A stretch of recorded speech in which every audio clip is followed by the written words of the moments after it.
Hey everyone, my name is Patrick, and thank you for joining us on Create, Post, Repeat, a podcast all about the content creation journey.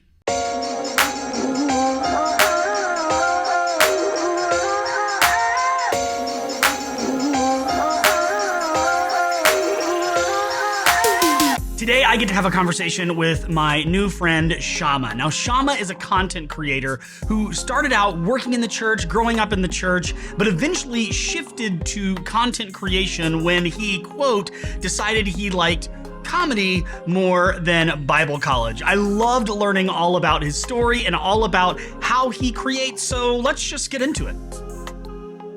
Welcome, everybody, to the podcast. We are so glad you have joined us, and I'm really excited because I'm here with one of my favorite creators, Shama. How are you doing, my friend? I'm doing well. Thanks for having me, Patrick. Now, how many people start by calling you Shama? Too many. Too many? Shama. So my full name is Eli Shama, Elishama. I've gotten Ellis Hama, Eli Shama. I get Miss Eli Shama. You'd be surprised. Email, voicemails. This is a call. Hey, I'm contacting Miss Eli Shama, and I'm like, this is he. This is him. He. That's great. Yeah. I mainly I made that joke just to make sure I was saying it correctly. I was like, how many people say it wrong? Am I doing it right? So nailed it. My wife and I, we go to we went to premarital counseling and also counseling in general. I almost said postmarital, and I was like, no, the marriage isn't over. We're still in it. Mid-marital counseling. Yes. And we went to this one lady, and she'd always call me Shama. And I was like, I think I should correct her, but we just stopped going back to her. We switched counselors. That's pretty good. I've done that. I've actually done that in when all the therapy stuff. See, now we're in a mental health podcast. This is great. When everything went virtual, and then everybody in the medical profession was like, this is actually pretty sweet, and just stayed virtual forever. It was so easy. Like, if I actually I'm a huge believer in therapy. I've done marriage counseling, both pre and post, just like you, and I've done all sorts of check-ins here and there. And it's like the beautiful thing about nowadays doing any type of therapy is it's all virtual, and you don't even have to, you might as well send them a text and just be like, click, I'm out. I'm going to try somebody new. It's great, man. I can't, I'm sorry. I'm losing you. And then you just dip out. Well, I have so much I want to talk to you about because, like I said, you've been one of these people that I kind of, I found you on Instagram. You are a content creator. You're a musician. You have been in the church world. Please don't let real musicians hear you calling me a musician. Listen, there are real music. I don't want to make people angry. I've heard some tracks. Is all I'm saying. Some that are blatant satire, but still better than most music out there. And then others that I'm just like, oh man, this is real. So would you start by like, what are you working on right now? Just tell us a little bit about yourself. What are you working on that you're passionate about? How would you describe just what it is you do? Oh man. All right. I'm 31. I was born in Tanzania, East Africa. Moved to the States with my family when I was 2 years old.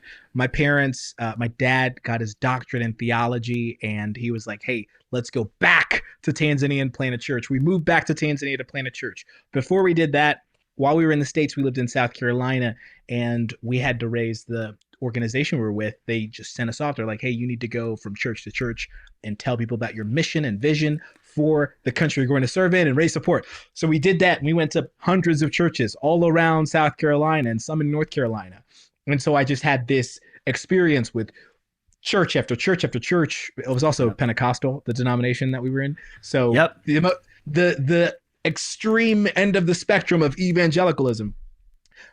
We moved back, my family and I, parents, older brother, younger sister, and myself, to Tanzania when I was 11, did mission work there while I was there. Helped my dad plant a church. We ran sound. I was like 12 years old running sound and playing drums and guitar and, whatever. I wasn't good at either, but I was available, and that's all that mattered.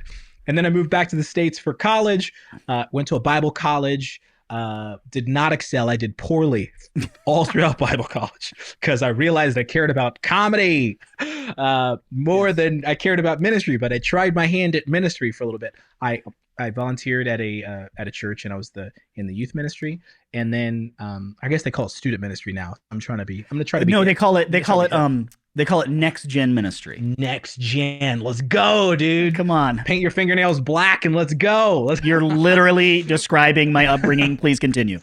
I mean, okay, so then worked there. Then I graduated from volunteer to associate youth pastor to student pastor, and quickly realized it wasn't for me. And the senior pastor realized it wasn't for me, and I was voluntarily let go. And Voluntarily let go. yeah, I let him. It was you can't fire me. I'm quitting. I pulled one of those, and Love it. I just dove into. I got a job working at a production company. After I gained the trust of my boss, shout out to Chris Brank. I was like, hey, can I borrow some equipment? And I just started making stuff, and people started seeing more people than my friends and family, and the rest is history. Right now, I work as I would say a producer, actor, and comedian. I'm working on several projects with John Christ. One project that's the working title is called Church Hoppers. John and I visit a church and just kind of film the whole process of us engaging the church and also our church experience. That's been a ton of fun. And working on stuff with my team called After School Program. We do sketches, music videos, parodies, anything we want, really. We're our own bosses, so we just whatever idea reigns supreme is what we do. So we've had a blast. We've had a great couple of years just collaborating, and it helps that millions of people see them. That's encouraging to us. It's not about the numbers, but when you have a family, Yeah. and you've been at it for about a decade, people want to see you go somewhere. Yeah, it's like that scene in Wedding Crashers, secular film. Yes. I just quick caveat, Can we secular mention film. it? Yeah, we should probably move on. No, where Adam Sandler goes to the bank and he's trying to get a job, and he says, "I have some money on top of or in a jar on top of my freezer. I want to put more money in my jar." That's where you come in. It's been so cool. What I find with content creation and someone like you is I have had the pleasure, along with, like you said, millions of others, being someone that's watched your career blossom. And without knowing it, it's just like, I open my phone, I open my Instagram feed, I go to my YouTube subscriptions, and there you are. And of course, tons of other people are doing that as well. When for you, obviously you had a process where you were like, I'm leaving one job, or being told to leave one job, however that worked. I'm moving on to another one. But when was it for real that you're like, I create things. I create sketches. I create music. I have this. I create parodies. I do satire. Yeah. But this is my job. When did it become real for you? Can I say it still isn't real? Cool. Yeah. I tell my wife, I'm like, hey, if this thing goes south, I will apply to work for a church. I'll be the next gen pastor. I'll be the creative. I'll do any of those. But it's a huge blessing, man. Like I started off when I was 14, 15 with my brother, handy cam, mini DVs, plugging it into a computer, editing on Windows Movie Maker. So from there, you remember Windows Movie Maker? Shout out to Bill Gates. I'm like, there was something in me that just went, when you said that. I remember it all. I remember it all. Hurts. Yeah. And so from there to now, and the biggest thing is, one of my first videos that went viral was a song called Chick-fil-A, but it's Sunday. And I had just started dating my now wife, and that was like December. And then we got married the following September. And between then I made a couple of other videos, and then VeggieTales Remix came out a couple of weeks before we got married. And so my wife, Grace at the time thought she was just dating some guy who was kind of funny. And then all of a sudden it's like, oh, I've gone viral twice, and people are like, oh my God, what are you going to do next? And this is and I'm like, I'm trying to figure out marriage. I'm trying to figure out what I'm gonna do. Also, I feel like, and then all of a sudden, my wife got, man, you know what happens, man. Sometimes your wife just gets knocked up, and you're like, what? How did that happen? Right. Right. And so now I'm trying to navigate like fatherhood, and then when my wife is pregnant, I'm like, hey, I think I want to quit my job and pursue like self-employment and producing for a little bit. I want to pursue poverty full time. All right, are you with me? And so yeah, there's just been like, you have kids, so you know, you turn from a freaking jet ski to a cruise ship. It's so hard to pivot to anything. And so my wife has been very gracious, and we've both managed to stay on, on the cruise marriage ship. and on the cruise ship, as we've turned to go, hey, I'm gonna try this for a little bit, and then hey, I think I'm gonna try to write more. Hey, I think I'm gonna produce this. Hey, I'm gonna make less money, but I'm gonna take this. And that's just been it, man. You know how it is. There's no map, there is no method. It's relationships and time, and hey, come do this, and hey, come do that, and hey, what are you doing next week, and hey, I can't pay you. And then you're like, I think I'm gonna take this and that and that, and then all of a sudden, it's December, and you're like, wow, I made it another year. That's crazy. And then the anxiety starts all over again in January. It resets. December 31st to January, you're like, it's like you never did anything, and your taxes are due. Yes. Yeah. You're saying that, and I'm just realizing I've got to pay my tax guy. I forgot to pay him right now, this very moment. I'm remembering. So if anything, this podcast is good for that reason alone. It's really cool that I think that, and I'd love for you to talk about this just a little bit, but it is very interesting to watch family dynamic in this type of a process. Yeah. I'm a super small time, like I'm a full-time worship pastor in New York City. That's what I do. And as you probably know, being I once was the next gen worship pastor in Florida where I grew up. I also have a similar story to yours. I grew up, I now live in New York. I grew up in what seems like another country, Memphis, Tennessee. I didn't grow up there. I was born in Memphis. That counts. Yeah. Till the ripe age of 2, moved to Orlando, Florida, and now New York City in 2005. But that whole process of watching, me come into this, watching myself come into this full-time role in a church, and learning that I now wear all these hats and I think this has kind of become common in churches where it's like, oh, you're the music guy. Well, can you also do video? Can you edit photos? Do you know how content creation works? So all of a sudden I become this person who's actually creating things for the church. Yeah. I realize I kind of want to do that on my own. And here I am, like, kind of trying to do some sort of a podcast connecting with a guy like you. And there are points, even for someone as small time as me, where, technically, today's my day off, and I'm going, I still want to create. Honey, I'm going to go out and do this. Do you mind taking care of the kids and stuff? And she's like, yeah, I got it, or whatever. And most, 2 of the 3 are in school. The 3rd is in daycare. So, it totally works out. But it's interesting watching that family dynamic play out, because if you don't have a support system, it can be really tough. And then you also talked about you were just mentioning, like, kind of that choice of, I might sacrifice for a little while to do what I really want to do. I have this buddy who, it's a phenomenal songwriter. His name's Eric, and he has this project called Young Oceans. He's very artsy. He says, I don't write worship music, I write prayer music. And I'm like, okay. And I did a podcast episode with him where he explained the whole thing. It made sense. Is he one of those who's like, I also don't wear shoes when I lead worship? Let me put it this way. Ground. It's really holy ground. No, but he did tell me once, I said, man, you're like, he's like writing with some like big time worship artists and stuff. Awesome. I said, you're like what did I say? You're like a worship, like a for real worship writer now. And he goes, I'm a songwriter. And I went, okay, all right, I'm so sorry. But he looked at me one day, and when I was talking about just like the woes of when I was in like those first years of marriage, trying to figure out money and work and things like that. And he looked at me and he goes, dude, just be poor like me. And it was a real gut check for me, where I was like, this guy's doing what he wants to do, and he's made a choice like, oh, I can just like not make tons of money and figure it out. Yeah, that's what I'm going to do. Nailed it. Next. That part is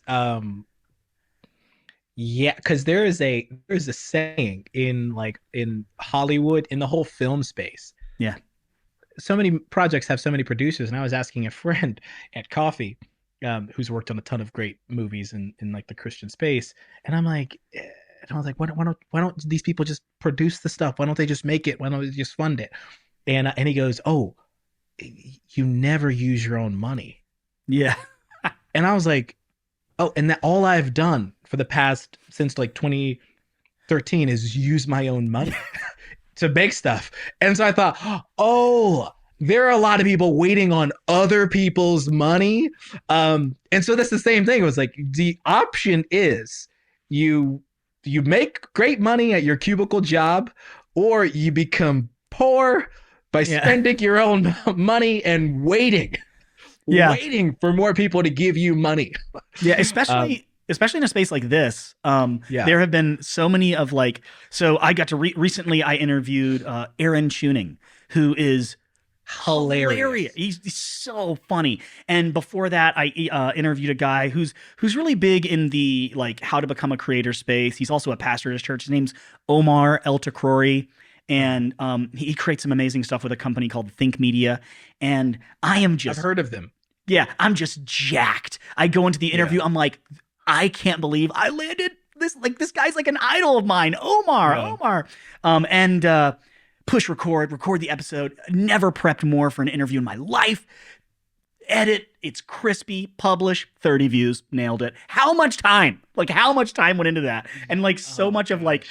Yeah. personal life investment. And I don't there's nothing wrong with that for me, but it is kind of like that it's a grind per se, you know? It's a very thankless for many years grind, and that's the I I can see the internet has moved so fast. I had breakfast with a friend of mine today. We're just talking about like AI and the editing and all this software and the writing and the image generating and all that stuff that we started. I uploaded my first video in like 2011 or 12. Yeah. I could not imagine starting today. Um, Mm, it's just so like every like phones are faster. Everybody's is subscribed to so many streaming services. Like there is so much competition. It's really, really daunting. You're just pressing upload into this void of the internet, right? And you're like, who is seeing any of this? Um, Man, I don't know, man. I think there's a term. I heard somebody to say that like instinct can't be taught, and you can learn the ins and outs of podcasting, of music, of acting, of directing, filmmaking, whatever, cinematography. You can learn all that.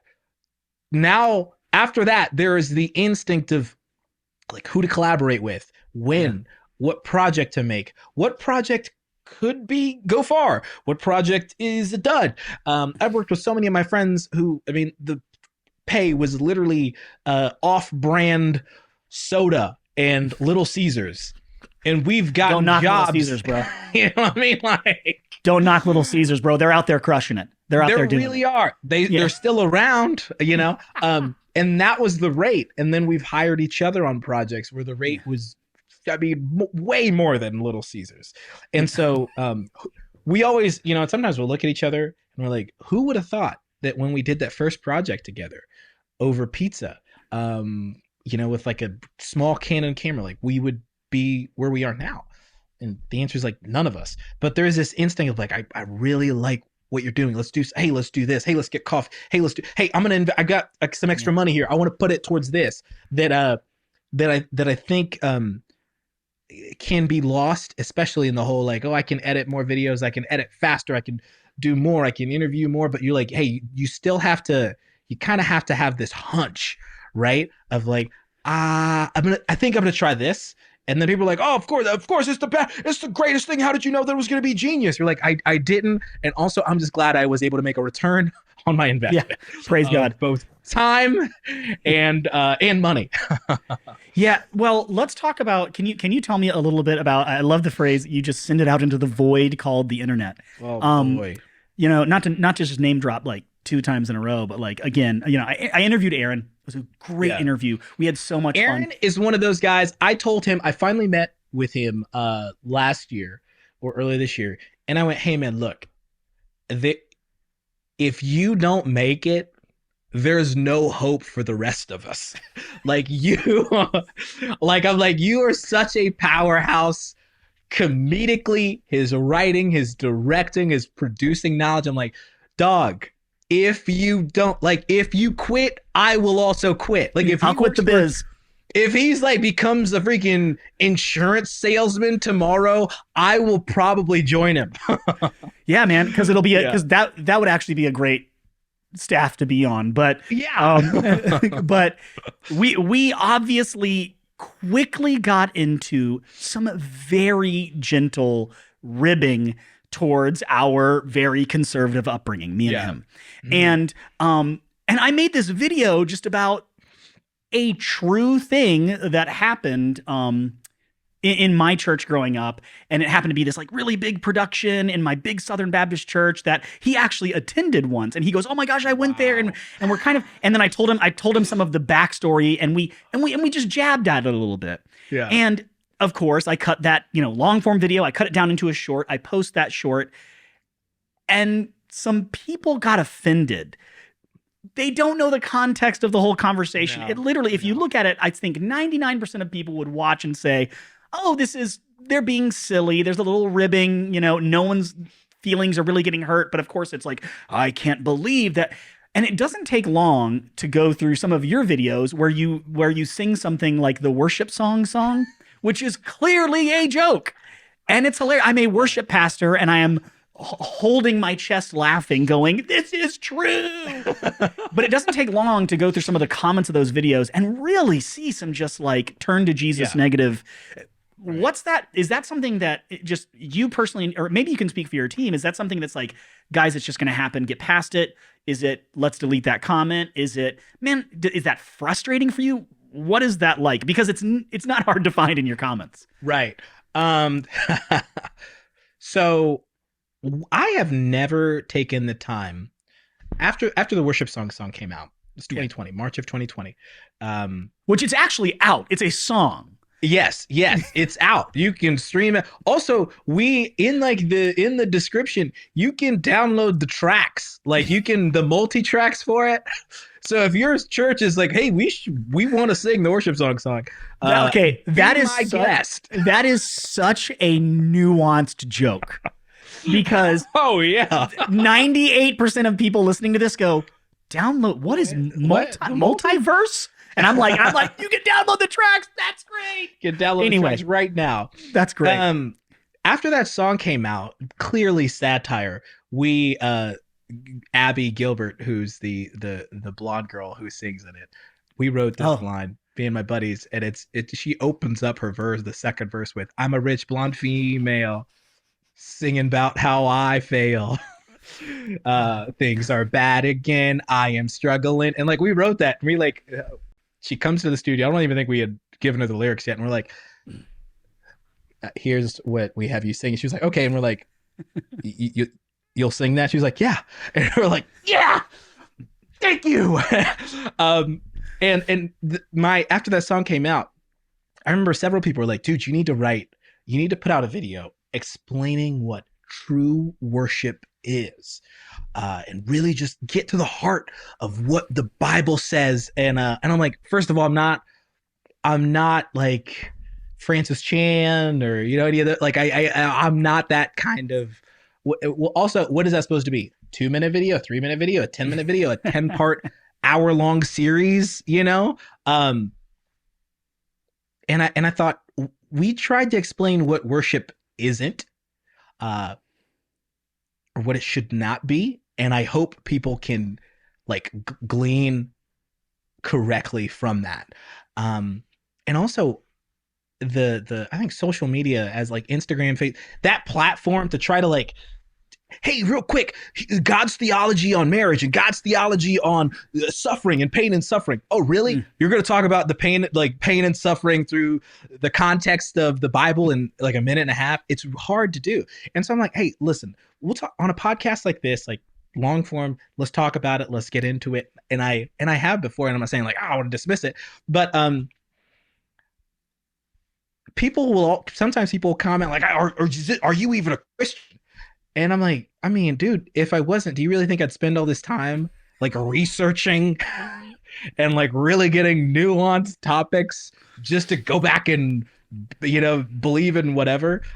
Yeah, so I think it's just like I know people don't know me or my team or the heart behind what we create.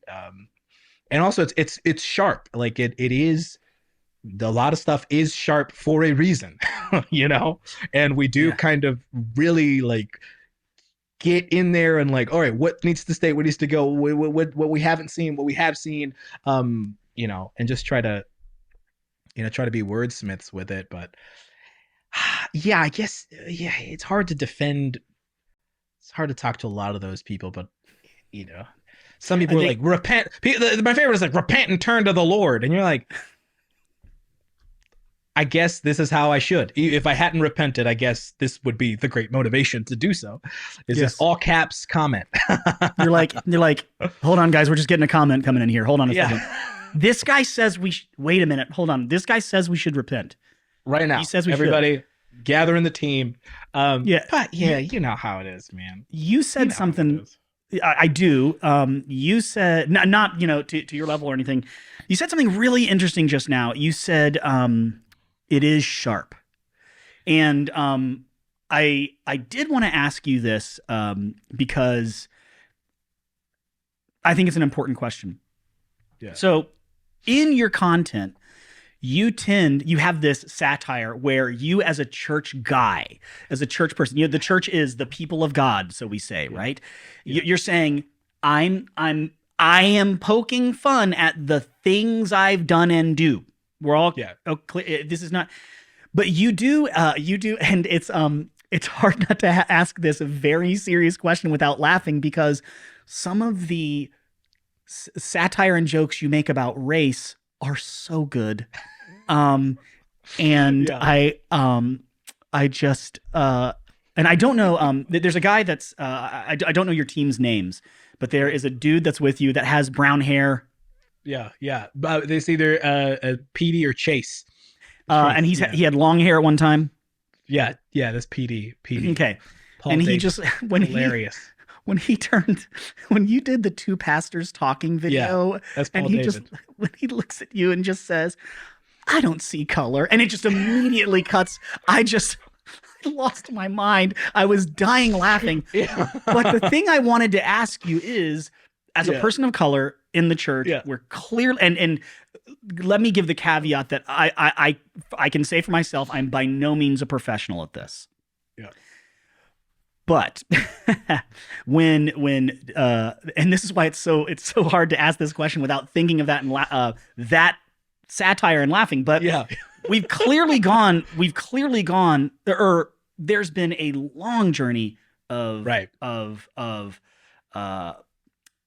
hatred, violence, the pushing down of people of color, specifically in America.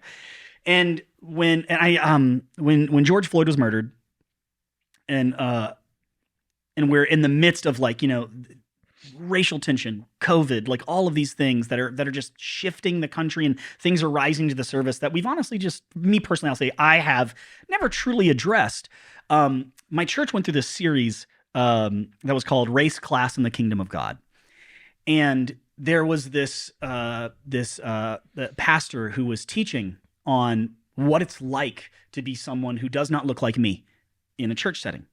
And he said, if you are comfortable 95% of the time in your church. Now, keep in mind, I'm a worship pastor. I'm planning songs, elements, what lyrics are sung. Patrick, what language do you sing in? I've never even thought of that. I just sing in English. He said, if you are comfortable 95% of the time, you're doing something wrong, because the kingdom of God does not look like you and you alone. And I sat back and I thought to myself, I'm comfortable 100% of the time. oh, I've never considered the sacrifice that Yeah. people who look different than me speak a different. I'm in New York City, bro. Right. Who look different than Right. me, speak a different language than me. Long story short, it sent me on this journey, and I began calling very kind friends of mine who are in similar positions, worship pastors, pastors in churches who, again, don't look like me, have a very different upbringing than me. And I said, here's what I'm thinking through as a friend or someone who just agreed to have a conversation with me. Tell me what I'm doing wrong. What am I missing? And I think that I want to go out on a limb and say that you might have some things to say about this simply Yeah. because you're able to sit there and make the joke. And you said the word, I want to go back to that first thing. Some of the things you say, they are sharp. Yeah. And Yeah. you can miss them. You can miss them. And I don't want to, I don't want to say, I don't want to say that you and I both are these social justice Yeah. warriors. That's all we do. But when you are creating comedy, creating content, but also drawing attention to harder issues like the way people of color have been treated or even just spoken to, Yeah. especially in church settings. Is that something that you are very conscious of? Or what just can you just tell me like what is that process like? What are you feeling in those Oh, moments? so I grew up um, at a Pentecostal church. So the first Sunday, my dad moved to the States. His first Sunday, he lived in Birmingham, Alabama, by himself. He had Mm, flown to the States by himself, and he was like, he left my mom, my older brother, and myself in Tanzania. And he said in the morning he went to a black church, and my dad is 32, I think, very African. He just said, I couldn't understand anything. I couldn't understand anything. They talk too fast. Um, and and then that afternoon, that evening, Sunday evening, he went to a small white Pentecostal church, mm. and they just embraced him. Oh, And he started attending there and started serving there. And I think a year later, the pastor and his wife, Pastor Rabin and Miss Jewel, were like, "Hey, we want to bring your wife and sons to the States," and they did. And so I like even the jokes that I make about race are in are under the umbrella that a gracious um, Caucasian pastor and his family loved my dad enough that they funded my brother, wow. myself, and my mom to come to the States and live in Alabama. And even during that time, my dad said like he worked at Walmart, and my mom worked at Walmart, and some people would say some hateful things towards them, Yeah. but it was under this like, man, the reason why I'm talking to you today is because the graciousness and love of those of that whole community. Wow. And so when we started raising support, there was this, I'll say there was just this understanding of like, oh, I grew up around this, we were attending this white church, predominantly white church, Yeah. I'll say, and there was this kind of covering, I guess, that we were there and we served and we loved being there. And I didn't really think of, we were also in South Carolina too. We lived in Alabama, then we moved to South Carolina. And like, I mean, I drank sweet tea and I wore overalls and I would hunt with BB guns. And when my parents, we started this endeavor of going from church to church to raise support. I remember we visited a church one Sunday. I think it was like Sunday evening, and we went, whole family. There was no kids ministry or anything, so it was like 10 Oh or yeah. 11. We sat, You we just just sat had to there. sit in the pew, and we stood up and we left afterwards. It was like a packed service that evening. And when we got to the car, I remember my dad. We all got in, and before my dad started the car, he turned back, he turned around, and he goes, "Did you notice that nobody shook our hands? Hmm. This church isn't for whosoever believeth." Turned around, turned on the car, and drove away. And that was the first time that in my mind I thought, oh gosh, oh, some people don't like us because of how we look. That was the first time that had kind of came into Yeah. my brain. And my dad didn't harp on that. He didn't. That's all he said. This church isn't for whosoever believeth.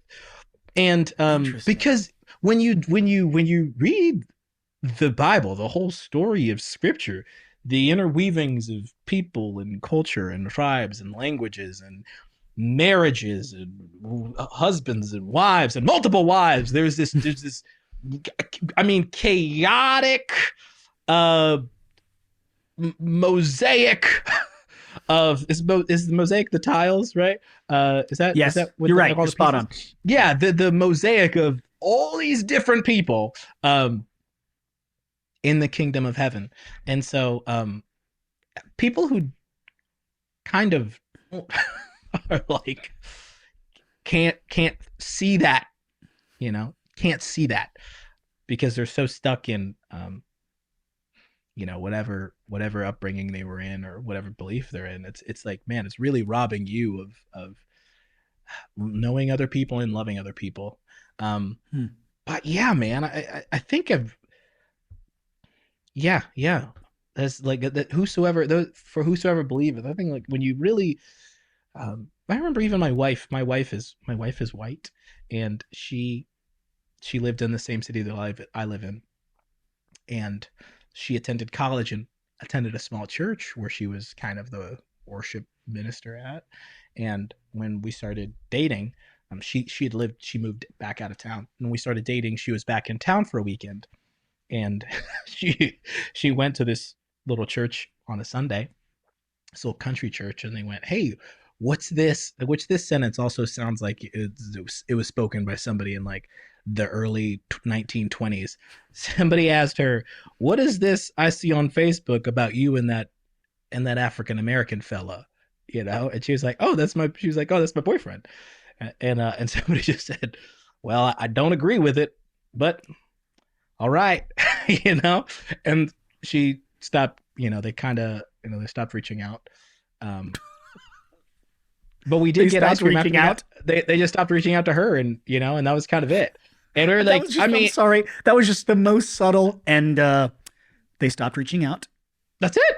That's it. Ah, man. What is it with you? And so she was like, the whole like, I don't agree with it. And you're like, I mean, all right, well, we're gonna get married whether you agree with it or not.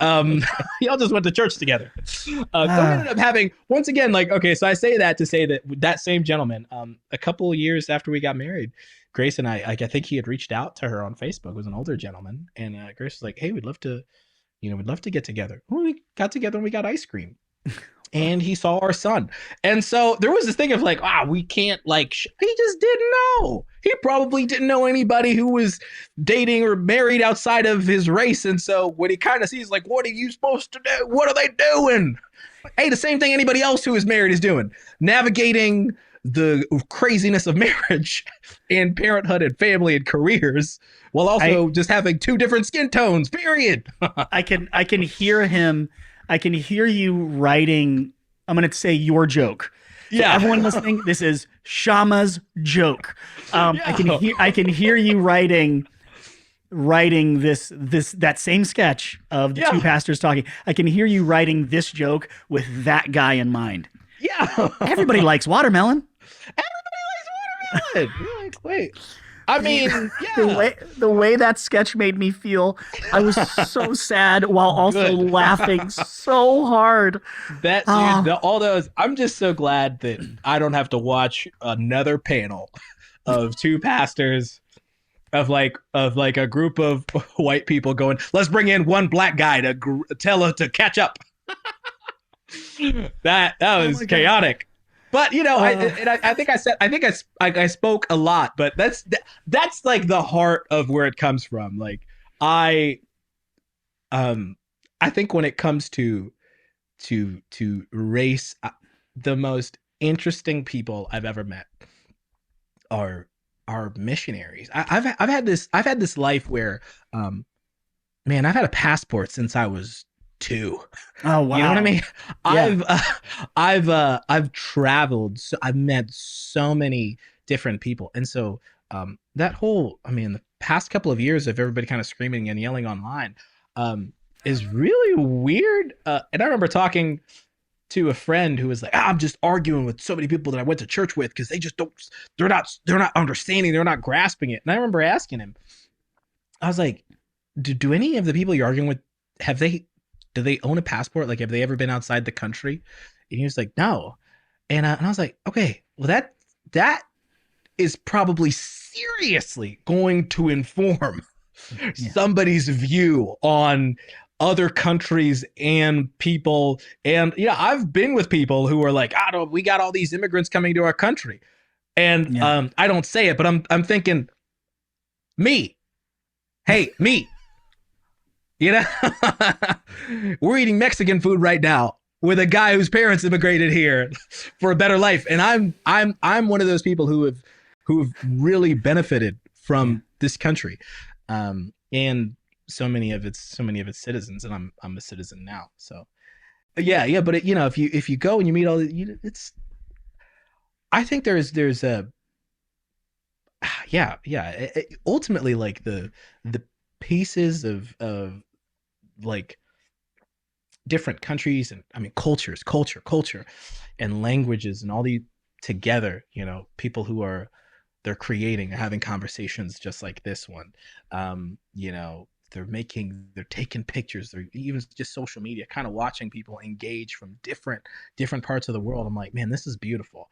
Now, I know the internet is also a source of a lot of divisiveness as well, but it's a beacon of light in a dark time. It's really something beautiful. Yeah. I remember watching I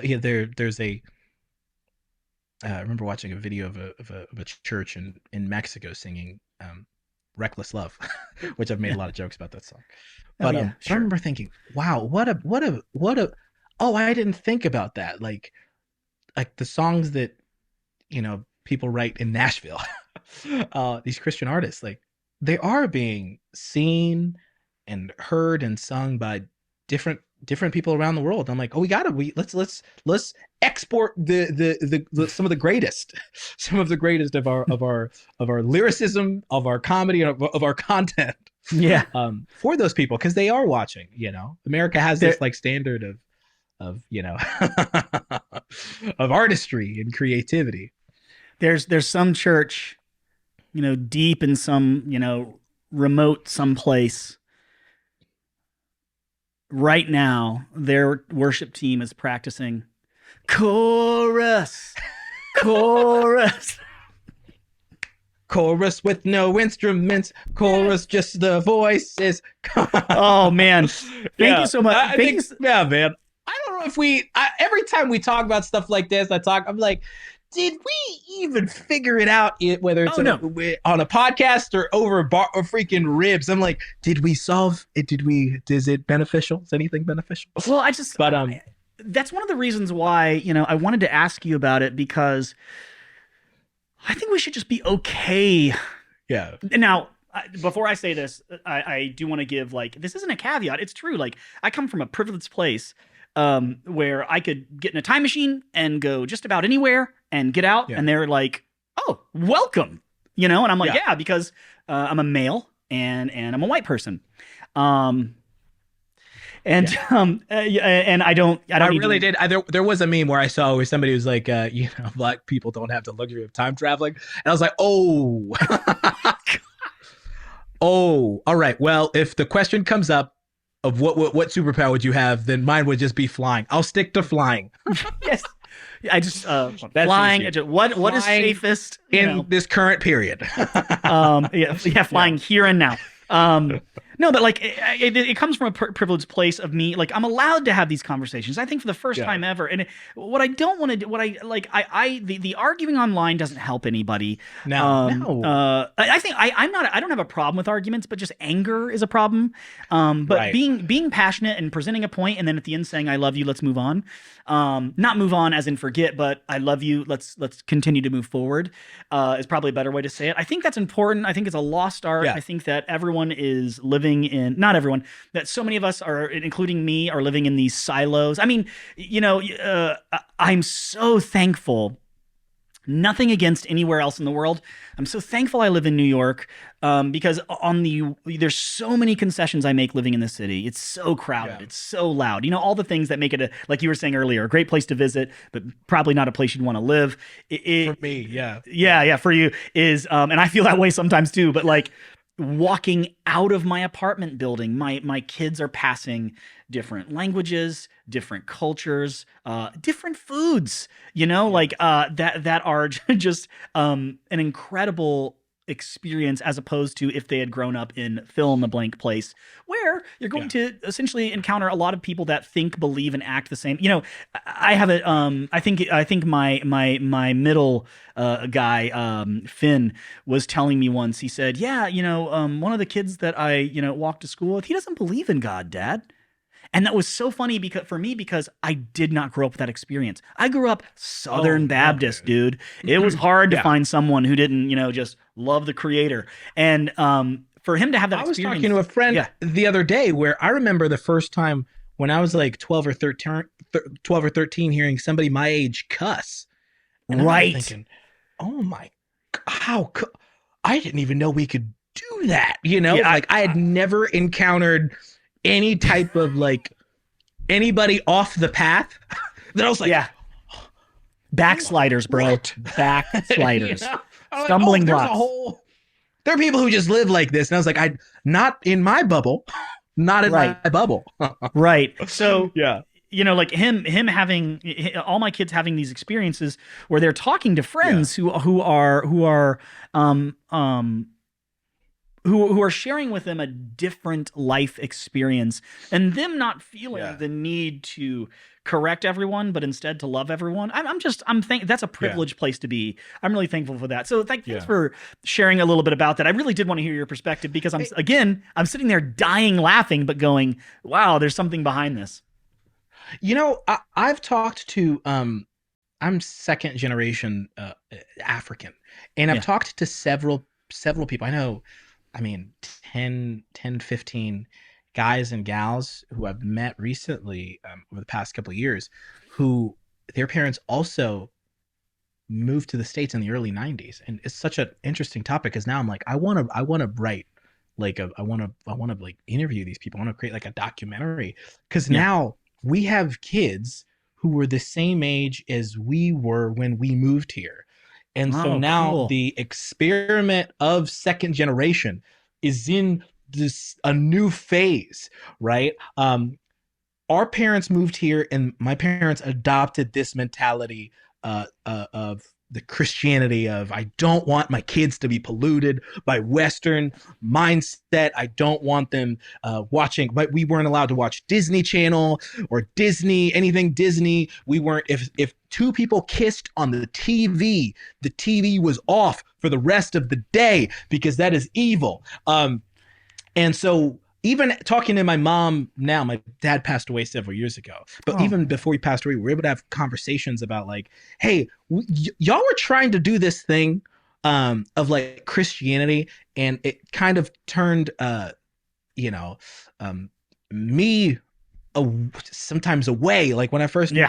moved out of the house, I was like, I don't think I want anything to do with this whole like super evangel whatever shamala humala God create, God's healing and well. I'm like, I don't that whole thing was chaotic. I don't understand what we were doing, and also it wasn't beneficial for me as just like a 16-year-old kid who I just wanted to go to school and like live. Like there were a lot of Yeah. rules. There were a lot of rules, and there was a lot of sin, and there was a lot of guilt and shame tied to everything. And I remember my mom always asking me, if Jesus came back right now, would you go to heaven? Oh, Because I, like punched my sister. And so I lived in this mindset of like, oh, I need to be in right standing with God, and I'm not. And I had a sinful thought, and now I'm not. I need to repent. Anyways, and all of that together, you mix evangelicalism with immigrating to a new country and trying to assimilate and trying to learn good manners that we think this culture requires of us. And now that phase is done, and now we're raising our kids. And I've met with friends who are also in, in interracial or interracial couples, and we're now asking each other the same questions. I assume that my parents were asking their parent friends in the early 90s of like, hey, how are you going to raise your kids? yeah. Um, and I'm like, oh, nobody ever had it figured out, regardless of what your kids look like or where they are or what your Yeah. however much money you have, like they're at the core. You're we're just trying to raise, and that's all the conversation just lead to like, oh, what culture do you want to raise your kids in, or what do you want? And like, hey man, we're just trying to stay afloat. We're Yeah. trying to change diapers and keep people fed, and also teach them to love each other and to be obedient and to teach them about God. And also, how do you teach a 3-year-old about God? Yeah. You know what I mean? But yeah, there is this thing of like, oh, it is somewhat of a mission impossible. In theory, but but I think that's where God is extremely faithful. He was faithful when my parents moved here in the early 90s, and he's also faithful today for me and my wife as we're raising our 3 kids. And you're like, well, it doesn't matter what culture or music or movies, all that stuff aside, I think that there's something bigger, at work here. I, And I the local church, which I believe in, plays a huge part of that.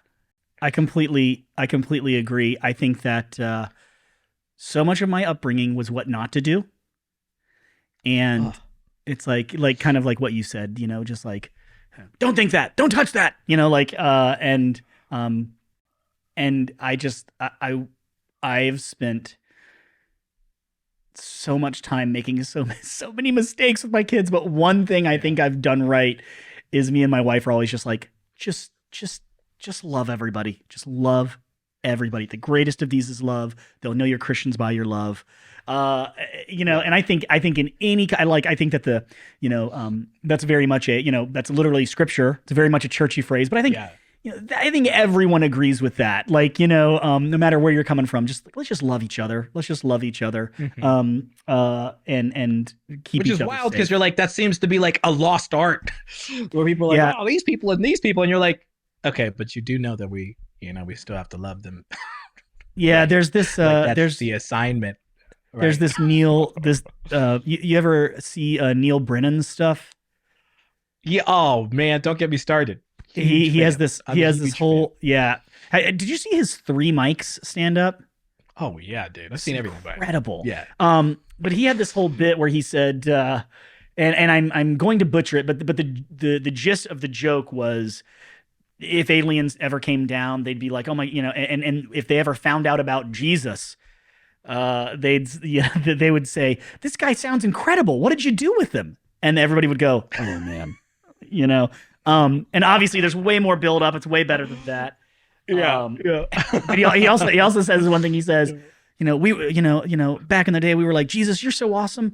We're not just going to worship you. We're going to worship your dad too. And some of us we're going to worship your mom, but your dad, but her husband, forget him, or something like that. It was just so good.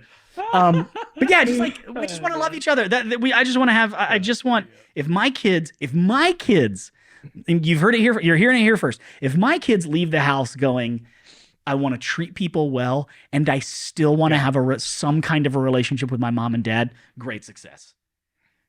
Great That's it. success. This That is. I'm going out on a huge limb. I don't know that them knowing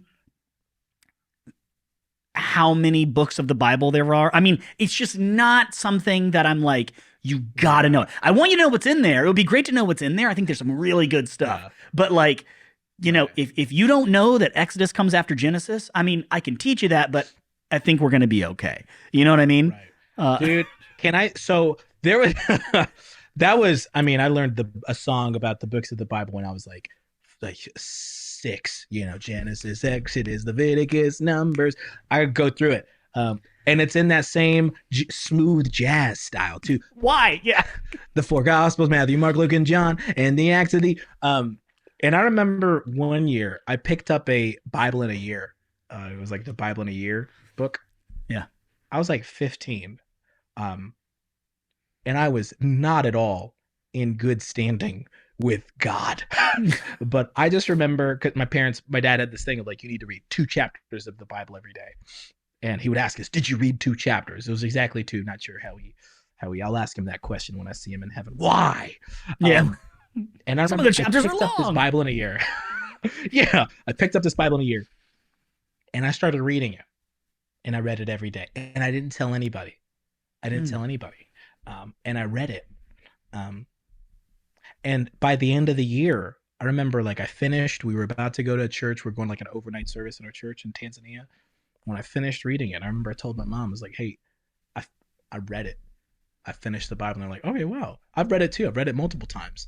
And as just sort of like hey, get off my Yeah, back. yeah. Okay. I've heard it So all. anytime, dude. So anytime, I almost read it just to like binge a show. So somebody's like, "Hey, have you ever watched?" I have. I I've read have. it all. I've Okay. read it all. And I remember it didn't do anything for me. I just get, and I still tell people, yeah, I read through the Bible. And I'm like, why am I saying that? I didn't care, nor did I follow. Like, it didn't influence me. It influenced the next decade of my life. Yeah. What influenced that decade was I mean, a rock bottom after getting fired from a church. Really Yeah. great friends who mentored and loved me. Um, yeah, yeah. And so I think there is this, what that whole like legalistic view does is yeah, you end up like, what does Jesus say? The Pharisees, they put a heavy yoke, like heavy burden on people that they can't even carry. It was that of like, oh, I can't punch, I can't hit, I can't cuss, I can't do this, and I can't hang around people who do, even though somehow reason I'm supposed to be a witness, but who am I supposed to witness to if I'm not around the people? And yeah. Yeah. It's an Chaotic. interesting it's an yeah. I love how you your word for bad is chaotic. You say that all the time. Yeah. Like It just, yeah. it's just interesting to me. That's you'll end it Yeah, with yeah. that is chaotic. I I, like I that. mean, dude, I I remember like my dad that. one time. He had this thing one summer. He would go, "Hey, let's just write a Bible, like write out the Bible." And one day he came back home from work, and he was like, "What's the longest chapter in the Bible?" And I was like, Hebrew." My brother went, Psalms 119, and my dad goes, "Okay, good, write it." And he made us that whole week. We would spend time writing it. And listen, can I can I mention anything from Psalms 119 today? I mean, probably if you give me enough time, I probably could. But it was one of those Yeah. things where I'm like, why are you? I'm Yeah. I'm writing it out on like one of those freaking college ruled papers. I'm Yeah. like, why am I doing this? I don't even. This is Yeah. not helping me spiritually.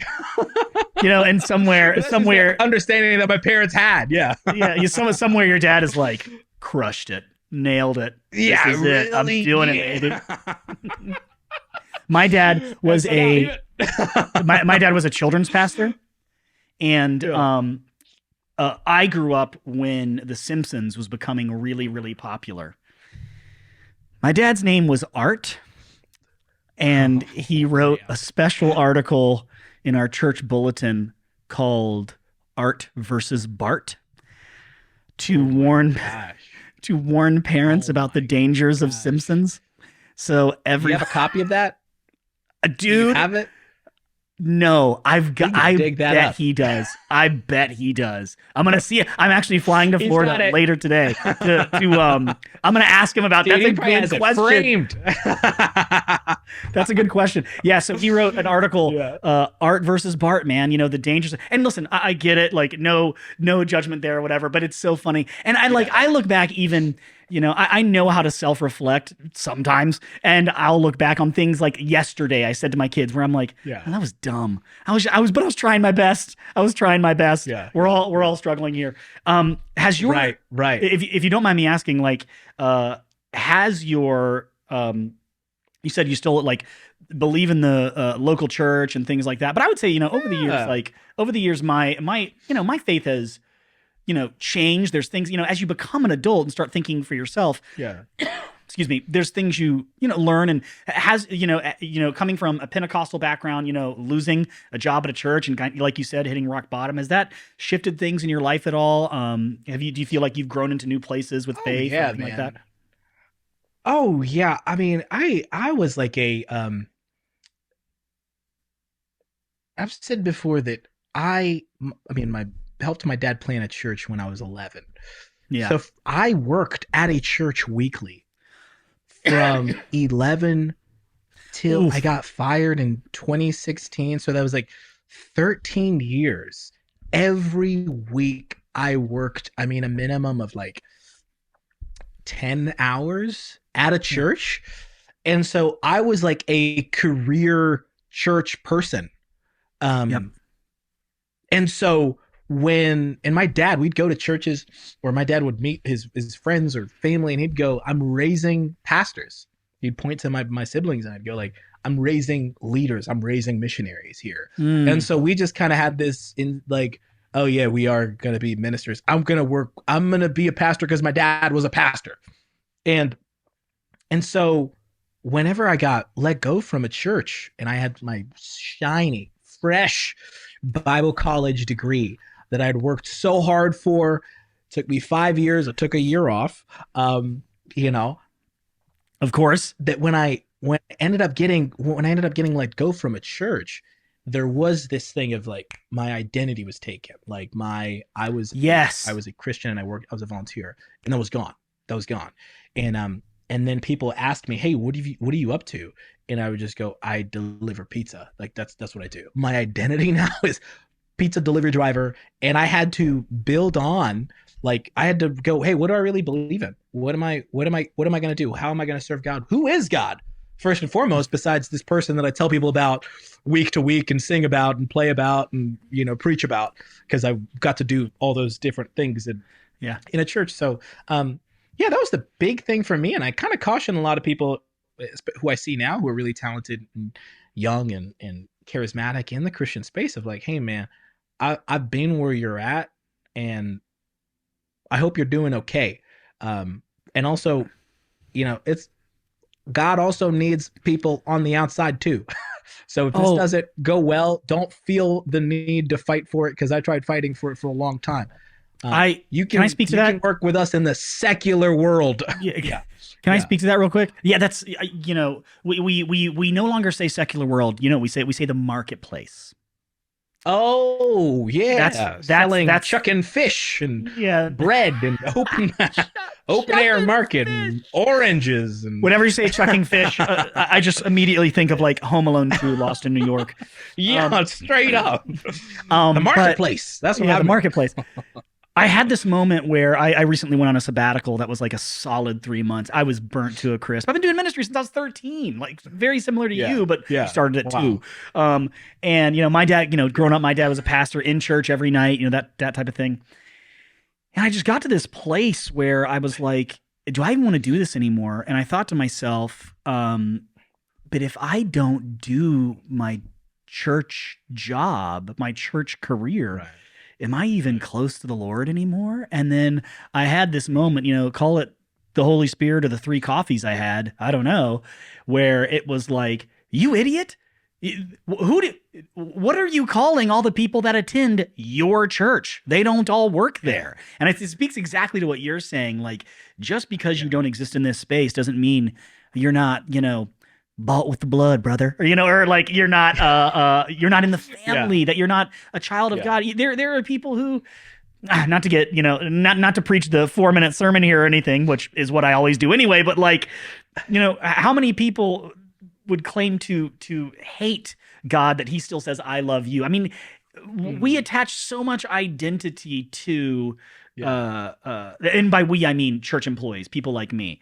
No, I'll just say Right. me. I Right. attach so much identity about my faith I did to what too. I do here.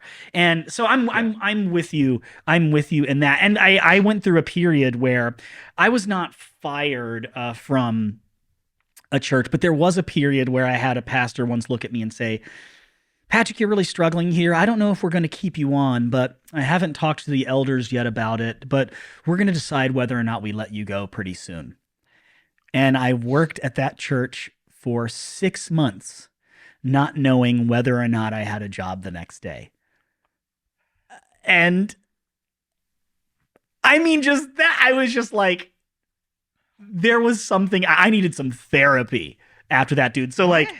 now after that, they were Was it like, just to keep you on, like to make you Work harder? Was I that don't like the think goal? so. Like, I we're gonna really keep him on think his toes. I really think it was somebody that was a new leader trying to figure it out. And I Yeah. was struggling, but then in the end they said, "Hey, we're going to keep you on." And I'm just like, "Thank you. Wait, thank you? I think thank you, but like But I so want to I let you know the understand. fact that I was on the chopping block Yeah, right. I kind of lived in a destroyed me, guillotine. I lived in a guillotine for a long time. Yeah, But yeah. like so I can kind of understand that. And you said like after that was kind of like a rock bottom which did, Yeah. you kind of you came up from that, creating content and doing production work and things like that. I mean, it was Um like influence, man. Influence. I worked at a church, and we use the term influence, right? And I was a student pastor, man. There were 40 students that I really knew and loved and cared about, and their family and their parents who I got to know over time. So there was this like idea of like, who will I be able to influence? First of all, the fact that I'm thinking I'm the one who influences. I'm the one who knocks, and loves on these people. And and so there was this thought of like, what else will I do for the Lord? yeah. And then, I deliver enough pizzas where people would look at me like it was like I'm a dead body in a casket at a funeral. Oh, And they'd be like, "Oh man, I heard you left the church, dude." I'd be like, "Yeah." And they're like, "Well, what you up to now?" And I'm like, "This, dude. Your total's 27.38. Um, what is we doing here? We doing a cash? We doing a check? You want to call and pay with a card? I need to rush how back to many the of them store. how many of them paid for pizza with checks? Oh my goodness, man! I don't think did they? Maybe I think some did. All right. Colleges and churches would. What Um, which pizza but there place did you was work for? Papa John's, the Mm, Papa, better come ingredients, on, better baby. pizza, Papa John's. And so I would say the probably the greatest and humbling um, thing that happened in my story was this. I was let go, and the pastor and everybody there kind of thought, well, he's kind of done for. Yep. And, he's out of the fold, the black sheep gone. And then I started making stuff, and people started watching, and then all of a sudden it went from like a tiny ripple to like a tsunami. And and I remember I posted something. Like church leaders website made an article about something that I did, and I remember I posted it. I remember I shared it on Facebook, and I was like, I'm sharing so the senior pastor who fired me sees this. Yeah. And my father-in-law was like, hey, he called me and was like, hey, be careful. Mm. um, be careful. And I knew exactly what he meant, and I took it down. And I remember thinking, but there was a part of me of like, I think people kind of thought I was done, like I was discredited for so long because he couldn't cut it here. And that's kind of like some of the power that I think. And if you believe that, if you're at a low church now, I'll just say that. I feel like the need to say that. If you're like, oh, if you can't cut it here, then you can't cut it anywhere. And I'm like, no, you can cut it somewhere. It might not look like where you're at, but you can. And that was what God was able to do. Yeah, in my story, of like I thought, oh, I'm cut out and I'm cut off, and I walked the plank, and all of a sudden this stuff starts doing well, starts taking off, and I'm having conversations like this, and had a podcast with some friends, and thousands of people used to listen every single week, and we're all like sitting around, and we're like, hey, this wouldn't have happened if I would have stayed, if God kept me at a local church like I wanted him to. Um, so it's been incredible. It's been really, really incredible Wow. just in my story to go from, oh man, I'm doing great things for the Lord. And then somebody was like, no, you're not, you're done. And then I thought, I'm not doing anything for the Lord. And then now it's like, hey, you're going to do even greater things. Not just for the Lord in terms of like your ministry, but just I would say with God, which is probably like a better terminology. There's a Oh author yeah. and podcaster named Sky Jatani who wrote a great book called With. Yep. Like how we relate to God, and it's like life under God, life from God, which is the prosperity gospel, life under, from, for God, and then there's life with God. And so that was like the biggest shift of going like, oh, here I was thinking, oh, I'm gonna use all my power and might for God. And I was like, no, you're not. And then being like, oh yeah, now I get to do that again. That makes me laugh so hard every time you just go, oh, I'm doing that. No, you're not. That's so great. No, you're not. It's really sad. It's a sad part of your story, but at the same time, it's and I love, man. I really love where I'm at, man. It's you know, my kids, my wife. I got a smoker, having friends over. We're eating ribs. We're talking about life and raising kids and Jesus, you know. And I'm like, man, what a beautiful. I'm not in youth ministry. I'm not freaking mainlining Mountain Dews. You know what I mean? Freaking snorting Little Caesar on a Friday night over a bonfire. It's 20 degrees out. Like, I just feel like I'm like, thank you. You're giving tons of hate to Little Caesars while your former employer you're just staying loyal to. It's like, you know, Peyton Manning, and Papa John's, you know, just. And Shaquille O'Neal. And Little Caesars is over here struggling with their crazy bread. I just like, you know, struggling. Well, listen, I am. It's been it's encouraging and inspiring to hear your story. And so much of that is really good. We need to do this again. That is my let's do it. That is my subtle and manipulative way of making sure you're a return guest. But before you go, I want to ask you two questions. I'll do it. I want to ask you two questions. Oh, it's on the record. We're recording. He said he'd do it. Works every time. I want to ask you, who came up with random action verb church? Keep in mind, I used to work at a church named Discovery. So I mean, like I came up with random action verb church. I remember I was sitting on my couch with my wife. We were watching something. I was on Facebook on my phone, and I remember watching Easter promo after Easter promo from a pastor after pastor after pastor. And I just remember, I've got to make a little video. So I made a video of like a pastor just on my back porch of like, hey, I'm Pastor First Name Last Name from Random Action Verb Church. And I said that, and then I did it, and then I just like put it out. And the video's not good. And I just remember I showed it to my wife. She was like, I mean, it's okay. And I was like, I don't care. And that was like the genesis of Random Action Verb Church, was just sort of that's so good. That little throwaway thing. Yeah. And I have to also say, like, so I love, we've already talked about it. Discovery Church. There's Guts Church. There's a church here in town. I'm gonna put them on blast. They're called Potential Church. Will they? Yep. Are they? I don't know. It's complicated. It's complicated church. Yeah. I love the two pastors have a conversation. I love the worship song every time you say random action verb, but you do those announcement videos. You can't not go, yeah, that's it. That's what we do. That's what we do. Yeah. One thing though, it's like the energy. Yeah. Yeah. One thing you do though, that I actually watched in prep for today, because I do prep. I'm on your Instagram. I watched the video 3 times and laughed by myself 3 times. Was the old pastor closing down the youth camp. And every joke was funny. Every joke was funny. But when you said, I forget what you said. Who do I give this to? That killed me. Who do I give this to? It's right before you dabbed your forehead. You said something like, this wasn't the phrase, but it was just like won't he do it? And then you just did. And I I cackled.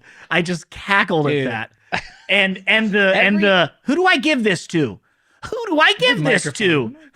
What am I doing? What am I? So good. What they never know. Every now and then, especially in comedy, I've tapped into something so good once that I'm like, hey guys, can I? And I can't do it again. Yeah. I'm like that energy of like you try to, because you know it's like condensing, right? I'm like, how do you distill the essence of a a middle-aged white state overseer of an evangelical denomination who comes in on the last day of camp to close it out.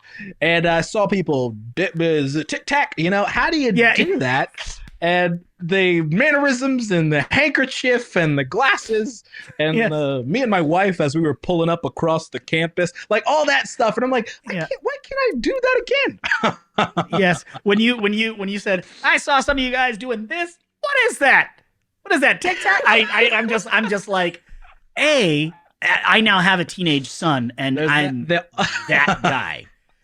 And I found myself a couple of times and he's, dude, to listen to my teenage son speak, it's like a different language. Oh my God. He's really like, is. No cap. I'm like, what? Yeah. And I'm just like, we're wearing caps? Like, what are we doing? And I'm on social media. Like I know the things, but he'll say stuff that I'm just like, never heard that before. I don't know what that is. I'm going to have to look that up later. No. But the way, dude, those jokes, I'm sorry. Like obviously everybody should go watch this stuff, but the way that just my upbringing and my job, I've seen so much of that. It related so much to me. Oh, man. My question, the last thing I want to ask you is, and I know you've been asked this before, but like, I gotta see the notes from like, I don't know if whatever your creative process is, whether it's you by yourself or your team, of the jokes you guys can't say. Is there ever a database somewhere, a spreadsheet, a Google Doc, a burn bag, where you're just like, you can't say that. You can't say that. All of those jokes that we can't say, we pass them off to the umbrella of the great loose cannon guest speaker, which is a character that I do who just says anything. And so anything we're like, you can't say this yet. We're like, we can't. But loose cannon guest speaker, he could say that. He can say, I guess we just file them. They're like, I can't, we need to put, I guess I had two dads, God the Father and my physical father. Yes. And you're like, whoa, okay. So one of them was like, I guess I'm trans because I've been transformed. Yes. I said like a year ago, and Pastor Mike Todd of Transformation Church said something similar recently. And I'm like, hey, man, stop plagiarizing. Yes. Not me. It's my boy. No. He just someone sent me this video. I forget the context. He said trans is in our name. And you're like, okay. Cool, man. That's you're building bridges. But I get it. Oh my gosh. Loose cannon is like we've gotten and that's one of those where I grew up with a loose cannon pastor. And people always tell me like people have related heavily to that, where they're like, dude, I went to a camp where a pastor said this, or I was at a conference where a pastor said this. I mean, I'll tell you one, I don't think I've used it, but I remember, and I didn't even understand it. This is how bad it was. I was so young, I didn't understand it. And when I did get it, I was like, why did he say that? I was at a Camp Robinson down in the Low Country, South Carolina. And this youth pastor, he pulled up with a fifth wheel, him and his wife. And they had like 2-3 kids. Okay. And this is the camp. He's speaking every night. It's like 4 or 5 nights. And camp's going great. I'm like 9. And he goes, my wife and I, we came, this is like night 1. He's like, my wife and I were staying in the fifth wheel. If the camper goes a rocking, don't come a knocking. And some people, some of the staff laugh in the back. And I remember thinking, why would his camper be rocking? Why would it be rocking? Is it not secured? Does he need... He's got it wenched. You know what I mean? Like, why would his camper be rocking? And then later I was like, oh, that's why his camper would be rocking. Why would he say that? Yeah, why would he make that joke? Guys, we were like 10. Now, on the other side of that, I had a youth pastor who every week would stand up and start youth ministry. Stand up, 100-something kids, and would just go, who shared their faith this week? Oh. Who shared their faith this week? Dude, the silence that followed you asking it the first time transported me back to being 13, thinking, I didn't share my faith this week, and Pastor Todd is asking. Yeah, so this isn't going to shock you. I grew up Southern Baptist. So there it is. You know, who shared their faith this week? And I was like, I didn't share my faith this week. So totally the opposite end. Not a joke, not funny. Just, you know, a little bit of guilt and shame to start off the day. Love that man. Thankful for him. But my gosh. I just love it. And oh man. And yes, I'm so thrilled to know that. That's way to kill the vibe in a room. Immediately. We've just sung like immediately. What is it? Wow, Christian Hits 98. We've just sung all the tunes. You know, the video played. He gets up. Who shared their faith this week? Time to get serious.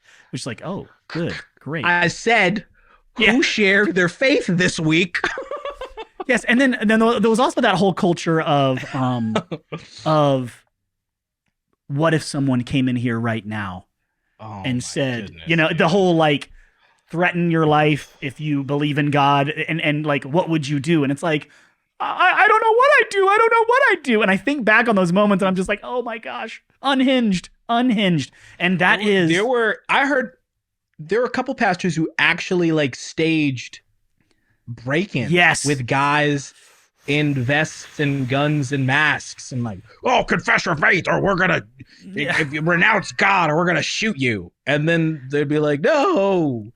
And I don't want to go down. I don't want to go down this tangent, but I think we need to find out where those youth kids are now. Oh my! Just have like and just. I would bet they're all very strong in their faith. Instead of deconstructing, I bet you they've constructed a faith stronger than any of us. You thought it wasn't possible, but it is. Oh man! Oh man! Sad. I asked the right question. We really do need to follow up on some of those kids. Well, I will tell you, some of them will meet at Loose Cannon guest speaker in the comments, and and they'll be like, yeah, you know, my pastor one time said this, and you're like, well, I remember. I think I know this guy. Step one, Shama, that was never okay. No. Yeah. Never. I am so thankful that you took the time to just like answer the questions and like hang out with us today. And again, I mean, we have it on record. You said you would do this again, so I would love to have you again. I'll come back. Before we go, where can people like where do you want people to find you? Where can they follow you? What should people be following that you're working on right now? Yeah. Okay. Right now, you can follow me. The easiest places at Shama for Reels on Instagram. Shama, the number 4, REALZ on Instagram and TikTok. Got a YouTube channel called After School Program. Me and my friends, ton of talented people. Shout out to Paul David, Chase, Robert, Andrew Simmons, who produces all of our music and made the worship song. Insanely talented. We make stuff over there. And then, oh man, I'm doing a couple of live dates around town. You can go on my website, getshama.com and see where I'm gonna be. I'm gonna be at a live fest this summer in Ohio. Hopefully Ohio's ready. I don't really know. I know Ohio's kind of been going through a lot, and I'm doing a couple more dates here and there, but I'm excited, man. I'm excited. That's awesome.